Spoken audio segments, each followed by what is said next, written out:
দুনিয়ার খেলনা আপনার ভাতিজার কোনো দরকার পড়বে না।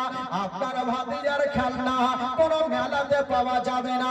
আপনার ভাতিজার খেলনা কোনো দোকানে পাওয়া যাবে না। আপনার ভাতিজার খেলনা কোনো বাড়িতে পাওয়া যাবে না। তবে আমার ভাতিজা কি খোলে? মা হালিমা বলছেন, ভাইয়া গো, আপনার ভাতিজার খেলনা মেলার দরকার নাই। আপনার ভাতিজার খেলনা মোটরসাইকেলের দরকার নাই। কি খেলে ভাইয়া গো? আপনার ভাতিজা যখন ঝুলনাতে শুয়ে থাকে, নিজের শাহাদত আঙ্গুলে খানা যেদিকে খেলিয়া দেয়, আসমানের চন্দ্র সেই দিকে ঝুঁকে যায়। আমার নবী বাড়ি পৌঁছে গেছেন নাকি? আর তবে বলছিলাম যে নবী যার কাছে থাকবে তার লাভ হবে না লসন। জোরে বলতে হবে। টাটকা হয়ে থাকেন, খালাগে ঘুমাইন না খালা। আর লক্ষ্মীর ভান্ডার টাকা রেডি রাখেন। আমার নবী মা হালিমার কাছে যে আছেন, তো মা হালিমার বাড়িতে উন্নতি হতে লাগলো। জোরে বলুন। তো কেউ যদি দেখবেন আমাদের সমাজে কেউ যদি বড় লোক হয়, তো কিছু কিছু লোক থাকবে যে দোয়া করবে ই কখন ছোট লোক হইবে। এটা ভাববেন আল্লাহ ওনাকে বড় বানাচ্ছে, তো আরো হোক, এ উল্টা দোয়া করবে। তো কিছু কিছু বহিনেরা চিন্তা করছে, হারিয়ে কিছু বুঝা যায় না। যেদিন থেকে হালিমা এই সন্তানটাকে নিয়ে এসছে, সেদিন থেকে হালিমার বাড়িতে উন্নতি হতে লাগলো। তো তারা কয়েকজন মিলে আলোচনা করছে, এই সন্তানটাকে যতদিন ভাগাবো না ততদিন হালিমা গরিব হবে না, এই সন্তানটাকে ভাগাইতে হবে। তারা ছদ্মবেশে ছলে বলে কৌশলে তারা সুযোগ মিলিয়ে আছে ভাই। আর ওইদিকে নবীর মা আমেনা বলছেন, আব্বা অনেকদিন থেকে আমার বেটার খবর নেওয়া যায় না, একটু খবর নেন তো আমার বেটা কেমন আছে। তো আব্দুল মুত্তালিব একটা তার বেটা আব্বাসকে ডাক দিচ্ছে, বেটা যা তোর ভাতিজের একটু খবর নিয়ে আয়। আব্বাস যাবেন তার আগে ঘরের ভিতরে গেল, আর একখানা তরবারি নিয়ে চলে আসলো। আব্দুল মুত্তালিব বলছেন, বেটা তোমার ভাতিজাকে দেখতে যাবে, তবে তরবারির কিসের প্রয়োজন হবে? তোমার ভাতিজাকে দেখতে যাবে, তরবারি কি করবে? আব্বাস বলেছিলেন, আব্বা গো জানি না, আমরা হলাম কুরাইশ বংশের ছেলে, যদি রাস্তাতে কোনো মুসিবত আসে তবে এই তরবারি খানা কাজে লাগাবো। তরবারি খানা, সুবহানাল্লাহ। মা বহিনের তরফ থেকে নাকি আরে খালাগে মাগে সোনাগে সোনাগে মাগে কলিয়াগে 500 করে টাকা আমার মা বহিনের দিয়েছি, লক্ষ্মীর ভান্ডারের টাকা। আর আমি জানি এরা নিয়ে এসে টাকা লাস্টে দিয়ে দেবে, হারঘে গজল শুনবো তাহলে দিব। খালাগে একটু রেডি রাখেন, খালা চিন্তা করিয়েন না, শোনাবো খালা, চিন্তা নাই। দুটো আমার মা দিয়েছেন 500 করে টাকা। সুবহানাল্লাহ। এবার আমার নবী কি বলে, আব্বাস তরবারি নিয়ে কিন্তু বেরিয়ে গেল। আর যেমনই মা হালিমার দেশে পৌঁছে গেছে, আব্বাস ভাবছে হালিমার বাড়ি চিনি কেমন করে ঢুকবো। সামনে দেখছেন একটা মা চলে আসতেছিল, আর যে মেয়েটা আসতেছিল গো ওটা অন্য কেউ নয়, যে মেয়েটা আসতেছিল ওটাই হইল মাইমুনা কুটনি। কারো নাম থাকলে রাখবেন না, খালা মাইমুনা। ওই যে মেয়েটা ছলে বলে কৌশলে চিন্তা করছিল যে সন্তানটাকে কি করে ভাগাবো, আর ওই মেয়েটার সামনে পড়েছে। তো আব্বাস জিজ্ঞাসা করছেন, বহিন এই গ্রামে হালিমার বাড়ি কোনটা? ওর তো এমনিতে মিজাজ খারাপ হয়ে গেছে, বলছে হালিমার সঙ্গে কিসের দরকার? তো আব্বাস বলছে, আমার একটা ভাতিজা আছে, তার জন্য আসলাম যে দেখভাল করছে কি করছে না। ওই মেয়েটা বুঝে গেল একে এমনই তেল মধু পড়া খাওয়াবো যেন ওই ছোট্ট বাচ্চাটাকে হালিমার বাড়িতে না রাখে। আপনারা কাজ কাম পান না বলে কি হলো? বলে আপনার ভাতিজাকে যে মেয়েটাকে দিয়ে গেছে সেই মেয়েটা দেখভাল করে না। বলে কেমন কথা, ওর চোখ কিন্তু লাল হয়ে গেছে। দেখভাল করে না মানে? বলে না। বলে কি করে? বলে আপনার ভাতিজাকে সারা দিন ঝুলনাতে রেখে দেয়, আর বাইরে থেকে তালা মেরে হালিমা জঙ্গলে যায়। আবার সন্ধ্যার সময় আসে, আপনার ভাতিজার ঝুলনা বন্ধ থাকে। দোলনা, কেউ বলে দোলনা, তো যাক কাউরি ভাষা, যার ভাষা যেটা হবে সেটা বলুন। কেউ বলে কি কি বললেন ঘরোয়া, আচ্ছা জায়গায় মনে হবে না ভাই, সকালবেলাতে জিজ্ঞেস করলু। আর আমাদের মধ্যে বাদিয়া ভাষাতে বলে ঝুল্লু, আর কোন জায়গাতে বলে যে ঝুলনা। তো মেয়েটা আব্বাসকে বলছে, মানে ওর মাথা খারাপ করছে, আপনার ভাতিজাকে সারাদিন ঝুলনাতে রেখে দেয়, সন্ধ্যার সময়তে হিলিয়া যায়। হ্যাঁ, কি বলে সকাল বেলাতে হিলিয়া যায়, আবার সন্ধ্যার সময়তে এসে হিলায়। সারাদিন আপনার ভাতিজার ঝুলনা বন্ধ থাকে। আব্বাসের মিজাজ খারাপ হলো, তোর কথা যদি সত্যি হয়, আজকে হালিমার মাথা না কাটলে আমি বাড়ি যাবো না।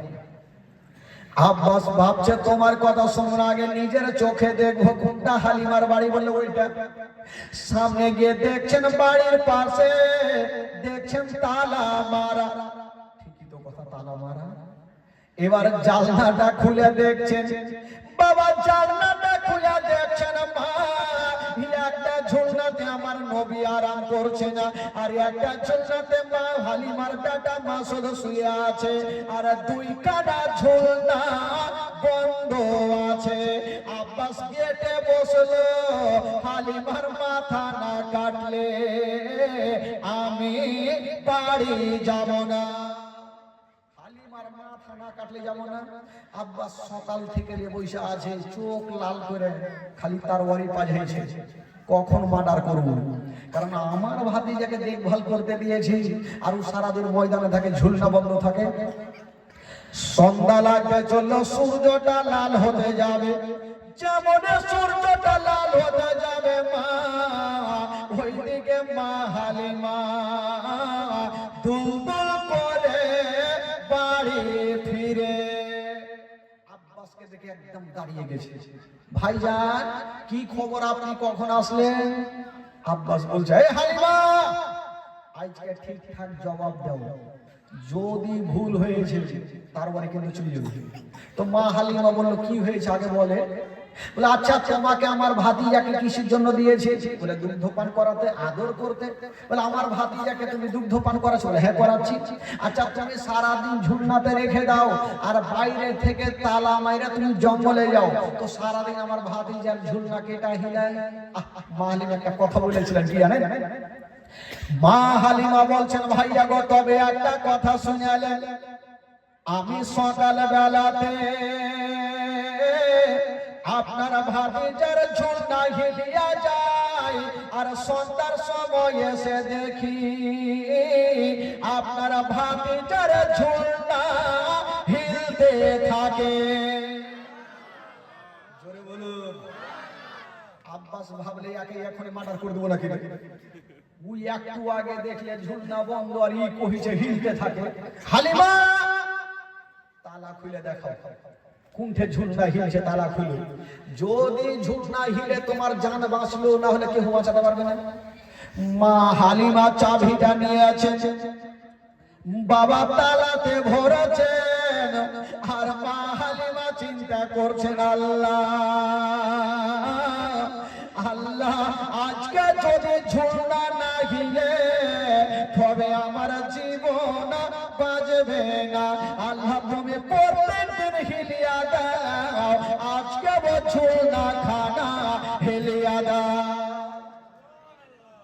প্রত্যেকদিন হিলাও, আজকে হিলাও। হালিমা মনে মনে ভাবছে ব্যাপার খারাপ, যদি না হিলে তাহলে জান বাঁচবে না। মা হালিমা চাবিটা নিয়ে বাবা তালাতে ভরে যেমনই ঘুরাতে যাবে, বাবা যার দুনিয়াতে কেউ নাই, তার আছে মহান আল্লাহ। যার দুনিয়াতে কেউ নাই, তার আছে কি? আল্লাহ। আমার আল্লাহ বলছেন, ওগো জিবরাইল, ও জিবরাইল দেরি করো না, তাড়াতাড়ি তাড়াতাড়ি করে চলে যাও। আল্লাহ গো কোথায় যাব? বলল তাড়াতাড়ি যাও, আমার হাবিব যে হালিমার বাড়িতে যে ঝুলনাতে শুয়ে আছে ওই ঝুলনা খানা হিলিয়া দাও। বলছেন আল্লাহ গো আমি কত জোরে যাব? আমার আল্লাহ বলছেন যাও, হালিমা চাবিটা নিয়ে তালাতে ভরে দিয়েছে, ঘুরার আগে তোমার গাড়ি যেন পৌঁছে যায়। জিবরিল আমিন ফেরেশতা বলছেন আল্লাহ ঠিক হবে। জিবরিল আমিন ফেরেশতা করে বাবা হালিমার বাড়িতে পৌঁছে গেল। যেমনই পৌঁছে গেল আমার নবী যে ঝোলনা খানাতে আরাম করছেন বাবা, ওই নবীর ঝোলনা খানা হিলিয়ে দিল। হিলিয়ে জিবরাইল চলে যাচ্ছেন, আমার নবীর চুপটা খুলেছে। বলছেন ও জিবরাইল ভাই একটু দাঁড়াও। আমার নবী বলছেন জিবরাইলকে একটু দাঁড়াও। জিবরাইল থমকে দাঁড়িয়ে গেল। বলে কি হলো ইয়া রাসূলুল্লাহ? বলছেন তুমি এটা ভালো করলে। বলে কেমন কথা? আজকে ঝুলনা না হিলেই তো আপনার মায়ের জীবন বাঁচবে না। বলছেন না এটা তুমি ভালো করলে না জিবরাইল। বলে কেন? বলছে আচ্ছা আমার পাশে আমার ভাইও শুয়ে আছে আর আমি একটা ঝুলনাতে, তুমি আমার ঝুলনা হিলাইলে আর এটা ঝুলনা কেটা হিলাইলে? এখন মা আসবে, আসার পর দেখবে একটা বেটার ঝুলনা হিলছে একটার হিলে না, তো মার মনে কষ্ট হবে না? জিবরাইল মার মনে কষ্ট দিতে নাই। ভাবিনে বান্ধব নাই রে, ভাবিনে বান্ধব নাই রে, এই জগৎ করে গা, ভেবে দেখো কি করছো এই মায়ের লাগিয়া। জোরে বলুন, মহব্বতে বলুন। ও সন্তানের কিছু হইলে আর মায়ের মনে আগুন জ্বলে, নিভে না রে পানি দিলে, নিভে না রে পানি দিলে, নিভে না রে পানি দিলে আরো উঠে জ্বলিয়া। ভেবে দেখো কি করছো এই মায়ের লাগিয়া, ভেবে দেখো কি করছো এই মায়ের লাগিয়া। ভাবিনে বান্ধব নাই রে, ভাবিনে বান্ধব নাই রে, এই জগৎ গড়িয়া। ভেবে দেখো কি করছো এই মায়ের লাগিয়া। ও সন্তান যদি দূরে থাকে আর মায়ের চোখে ঘুম আসে না, বাছা ধর্মর কোথায় গেল, বাছা ধর্মর কোথায় গেল, বাছা ধর্মর কোথায় গেল, আসে না কেন ফিরিয়া। ভেবে দেখো কি করছো এই মায়ের লাগিয়া, ভেবে দেখো কি করছো এই মায়ের লাগিয়া।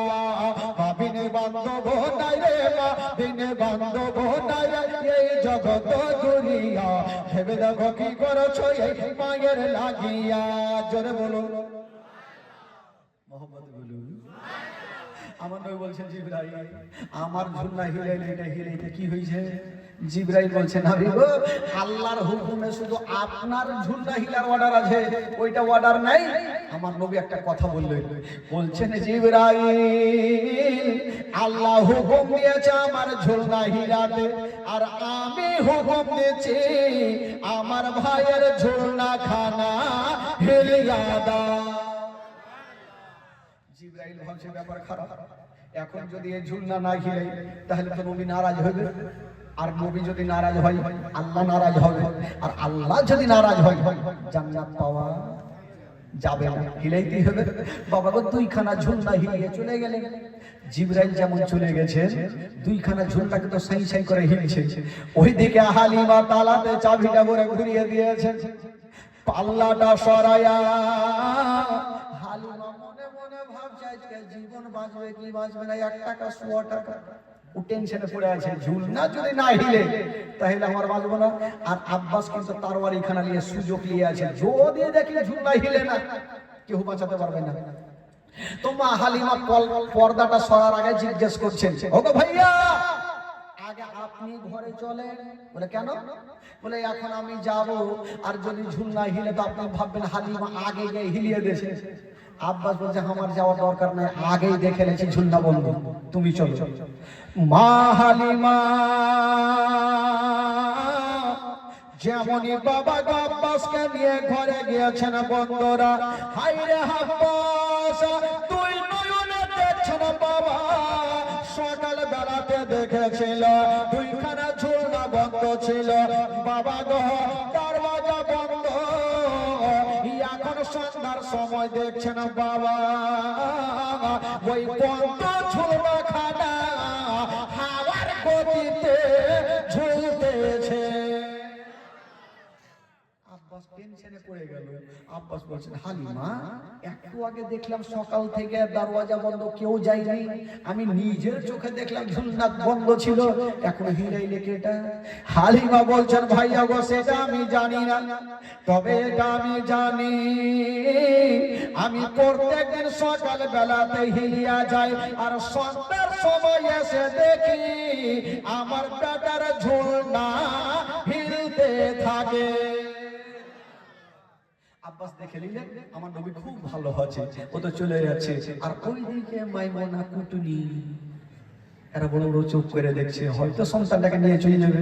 না, ওদের তেল মধু কাজে এলো না, ওরা তো চলে গেল। আব্বাস একটু আগিয়ে গিয়েছে, দেখছেন ছোট্ট ছোট্ট বাচ্চাগুলা খেলাধুলা খেলছে, কে পুতলা, কে মোটর সাইকেল, কে গাড়ি, কে বাড়ি, এই যে মেলার খেলনাগুলো থাকে না, সব খেলছে। তো আব্বাস ঘুরে এসে বলছে হালিমা তুমি তো সারাদিন জঙ্গলে থাকো, আমার ভাতিজা ঝুলনাতে থাকে, আমার ভাতিজার খেলনা কোথায়? মা হালিমা বলছেন ভাইয়া গো তবে একটা কথা শুনালেন, দুনিয়ার খেলনা আপনার ভাতিজার কোনো দরকার পড়বে না, আপনার ভাতিজার খেলনা কোনো মেলাতে পাওয়া যাবে না, আপনার ভাতিজার খেলনা কোনো দোকানে পাওয়া যাবে না, আপনার ভাতিজার খেলনা কোনো বাড়িতে পাওয়া যাবে না, তবে আমার ভাতিজা কি খোলে? মা হালিমা বলছেন ভাইয়া গো আপনার ভাতিজার খেলনা মেলার দরকার নাই, আপনার ভাতিজার খেলনা মোটর সাইকেলের দরকার নাই, কি খেলে ভাইয়া গো আপনার ভাতিজা যখন ঝুলনাতে শুয়ে থাকে নিজের শাহাদত আঙ্গুলি খানা যেদিকে খেলিয়া দেয় আসমানের চন্দ্র সেদিকে ঝুঁকে যায়। তো যার ইশারাতে আসমানের চন্দ্র ঝুঁকবে তার জন্য দুনিয়ার খেলনা দরকার কি আছে? বাবা গো আব্বাস তো চলে গেল। এবার যাওয়ার পর আস্তে আস্তে আমার নবীর বয়স হয়ে গেল প্রায় 2 বছর। জোরে বলুন।